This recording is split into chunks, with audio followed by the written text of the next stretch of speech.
High, good morning everyone. সকলকে welcome করছি আরেকটি নতুন ভিডিওতে। বন্ধুরা, আজকের ভিডিওর টপিকস হচ্ছে কন্টেন্ট প্রোটেকশন। কন্টেন্ট প্রোটেকশন এটা হচ্ছে ফেসবুকের এমন একটি ফিচার যার মাধ্যমে আপনার কোনো কন্টেন্ট যদি অন্য কেউ ব্যবহার করে থাকে, মানে শেয়ার না করে সে যদি তার নিজের টাইমলাইনে ডাউনলোড করে পুনরায় যদি পোস্ট করে থাকে, সেটি কিন্তু আপনি সহজেই এটি যদি অন করে রাখেন তাহলে আপনি কিন্তু বুঝতে পারবেন। প্রয়োজনে তাকে আপনি কপিরাইট স্ট্রাইকও দিতে পারেন। তো আমরা দেখে নেই যে কনটেন্ট প্রোটেকশন কিভাবে কাজ করে এবং কেউ আপনার কোনো ভিডিও শেয়ার করছে কিনা। তো চলুন আমরা দেখে নেই। তো বন্ধুরা, রিসেন্টলি ফেসবুকে আমার একটি ভিডিও মোটামুটি ভাইরাল বলা যাবে না, যেহেতু আমার ফলোয়ার কম। তো এই অল্প ফলোয়ারের মধ্যেও যেহেতু আমার একটি ভালো একটা ভিউ হয়েছে, তাহলে ধরে নিতে পারি যে মোটামুটি একটা ভাইরাল। এই ভিডিওটাতে শেয়ার হয়েছে প্রায় ১৭৫ এর কাছাকাছি। আর আমি দেখাই আপনাদেরকে সেই ভিডিওটা। আমি আমার ফেসবুকে প্রবেশ করেছি। করার পরে এই মুহূর্তে দেখতে পাচ্ছেন,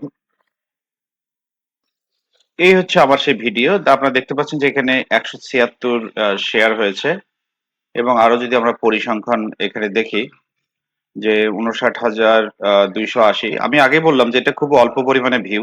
কারণ যেহেতু আমার ফলোয়ার সংখ্যা কম, কিন্তু আমার জন্য এটাই অনেক বিশাল প্রাপ্তি। তো এই ভিডিওটা অনেকে শেয়ার করেছেন। যারা শেয়ার করেছেন তাদেরকেও ধন্যবাদ জানাই। যারা কমেন্ট করেছেন তাদেরকে সকলকে ধন্যবাদ জানাই। কিন্তু আমার এখানে যে কনটেন্ট প্রোটেকশন যেটি অন করা ছিল, আমরা দেখি ড্যাশবোর্ডে যদি আমি এখানে প্রবেশ করি, ড্যাশবোর্ডে আসার পর যে জিনিসটা আমরা দেখব, ড্যাশবোর্ডে আসার পর যে জিনিসটা দেখবো, এখানে যেহেতু প্রোফাইল রয়েছে, আমার যে প্রোফাইল রয়েছে এই প্রোফাইলে একটা আমি টাচ করে দিলাম। দেখুন বন্ধুরা, টাচ করে দেওয়ার পর এখানে রয়েছে কন্টেন্ট প্রোটেকশন। এই কন্টেন্ট প্রোটেকশন এই বিষয়টি আমি এখানে অন করে রেখেছি। তো যদি এখানে আমি টাচ করে দেই, তাহলে একটি এখানে পরিসংখ্যান শো করছে। দেখুন, আমরা এখানে সি অল করে দেই। যেহেতু এখানে আপাতত ৩টা দেখাচ্ছে, আমি এখানে সি অল করে দেই। এখন বন্ধুরা দেখুন, এখানে যে আমার একটা কনটেন্ট এখানে 6% ইউজ। তার মানে আমি যে কনটেন্ট গুলো ফেসবুকে আপলোড করেছিলাম সেখান থেকে কিছু অংশ মিলে গেছে অন্য একজনের সঙ্গে। এটা কোনো ব্যাপার না। বন্ধুরা এখানে দেখুন যে এখানে 100% ইউজ।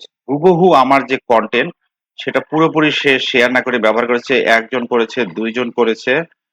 দেখি আরো কেউ করেছে কিনা। 100% ইউজ। এই দেখুন এখানে আরো একজন করেছে। 100% ইউজ করেছে আমার সেই কনটেন্টটাকে। তো দেখি আ কে যে উনি আসলে 100% ইউজ করেছে। আ দেখুন, আমি যদি এখানে টাচ করি এই ভিডিওটাতে, তাহলে এই ভিডিওটা দেখুন, একজন সরকারি কর্মচারী খবর।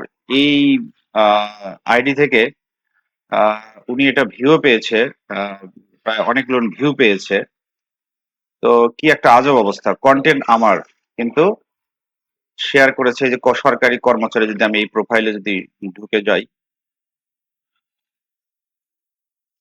আমি এখানে ঢুকে গেলাম। দেখুন বন্ধুরা, এই দেখুন এখানে পুরো ভিডিওটি আমার সে এখানে হচ্ছে আপলোড করে দিয়েছে আরকি। তারপরে আরো একজন দেখুন। তো এই অবস্থায় যদি আপনার যদি এরকম যদি হয়ে থাকে, তাহলে আপনি কি করতে পারেন? আমি বর্তমানে ট্র্যাকিং অবস্থায় আছে। আমি যদি ইচ্ছা করি তাহলে এই ভিডিওটা হচ্ছে ব্লক করে দিতে পারি। ব্লক করলে তার কাছে আর ভিজিবল হবে না। আচ্ছা, আমি যদি এটা রিলিজ করে দেই, রিলিজ করে দিলে তাহলে আমাকে এই যে কনটেন্ট প্রোডাকশন সেটি আর শো করবে না। বা ইচ্ছে করলে আমি তাকে অন্যভাবে কপিরাইট ক্লেমও দাবি করতে পারি। তো আসলে এসব কিছু আমি করছি না। যে বা যারা আমার এই কনটেন্টটি আসলে আপলোড করেছেন, তো আসলে তাদের বিষয়ে আমি কোনো কিছুই অ্যাকশন নিচ্ছি না। কারণ আমি সেই বড় মাপের কোনো কনটেন্ট ক্রিয়েটর না। তো যাক, উনি যেহেতু এটা আপলোড করেছেন, তো আমার ভয়েসটা অন্ততপক্ষে সবার সঙ্গে পরিচিত হবে। দেখুন উনি একজন করেছে, তারপর আবার দেখুন এখানে আরেকজন এখানে আ করেছে মিজানুর রহমান নামে একজন। উনার যদি প্রোফাইলে আমরা এখানে প্রবেশ করি, সি পোস্ট দেখুন, দেখুন মিজানুর রহমান নামে একজন প্রিয় দপ্তরি কাম প্রহরী ভাইরাল করে দিন। আমার ভিডিও উনি ডাউনলোড করে এটি আবার উনি পোস্ট করেছেন। আবার এখানে আমরা দেখি আরো একজন করেছেন আরকি। এই যে দেখুন, আরো একজন 100% ইউজ। তো এইখানে আব্দুল আলিম নামে একজন, উনিও কিন্তু আমার ভিডিওটাই এখানে পোস্ট করেছেন।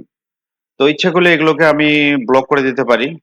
কিন্তু এরপর থেকে যে ভাই বা বন্ধু যারা ফেসবুকে আছেন, আসলে আমার কাছে আপনাদের কাছে একটা রিকোয়েস্ট, আপনারা শেয়ার করবেন। কিন্তু একজনের কনটেন্ট আরেকজন চুরি করে আপলোড করা এটা আসলে মোটেই কাম্য নয়। তো সবাই ভালো থাকবেন, সুস্থ থাকবেন। আর যদি আমার মতো আপনারা যদি কনটেন্ট প্রোটেকশনটি অন করে দিয়ে রাখেন, তাহলে আপনিও চেক করতে পারবেন যে আপনার কোনো কনটেন্ট কেউ ব্যবহার করছে কিনা। তো ধন্যবাদ বন্ধুরা, সবাই ভালো থাকবেন। আল্লাহ হাফেজ।